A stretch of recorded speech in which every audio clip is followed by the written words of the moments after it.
Good day, class. Welcome to our daily lesson. So, for today's video, we will talk about online assessment. So, what is online assessment? Basically, in our PowerPoint presentation, online assessment defined as the following.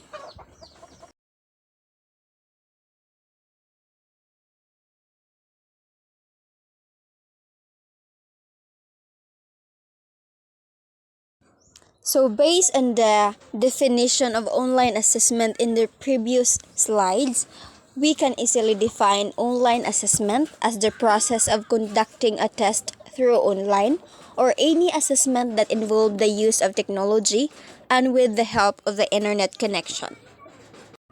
An assessment may set out with clear objectives such as to test the knowledge of learning of a candidate, to select suitable candidates from huge pool of applicants, to identify the strengths and weaknesses of the best taker, to identify specific personality and character traits, to provide close-in career counseling and identify the suitable training job or career for the test taker. In short, online assessment is also a guide to all of us.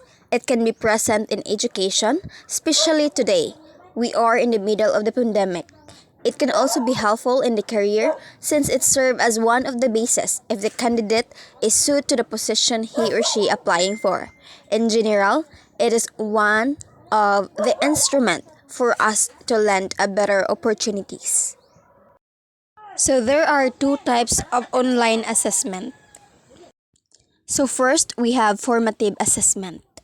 It provides instructors and students with timely and frequent feedback on mastery of course material and learning objectives.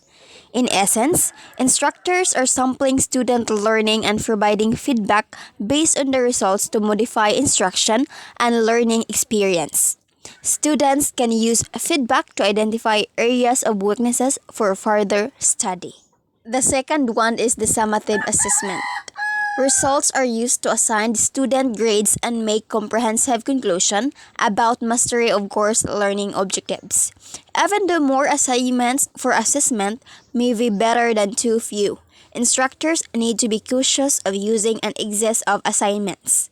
If there are too many assessments, students may focus on quantity rather than the quality of the deeper learning.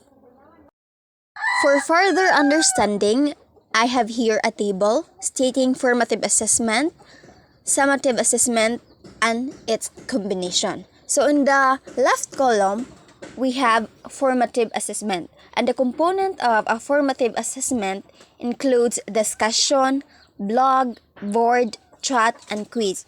On the other hand, the summative assessment can be found in the right column, includes project, portfolio, and presentation. And if we combine the formative and summative assessment, we can have a case study paper, self-assessment, simulation or animation, reflective journal, and last is the virtual lab or the virtual game. Now, let's proceed to the 5 best online assessment tools for teachers. First is the Socrative. Second, Google Forms. Third, Mentimeter. Fourth, Full Everywhere. Last is Kahoot game-based assessment tool.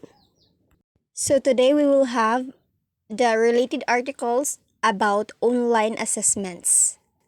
Our first article titled Inventioning the Use of Online Tests in Assessing 21st Century Learning, a literature review.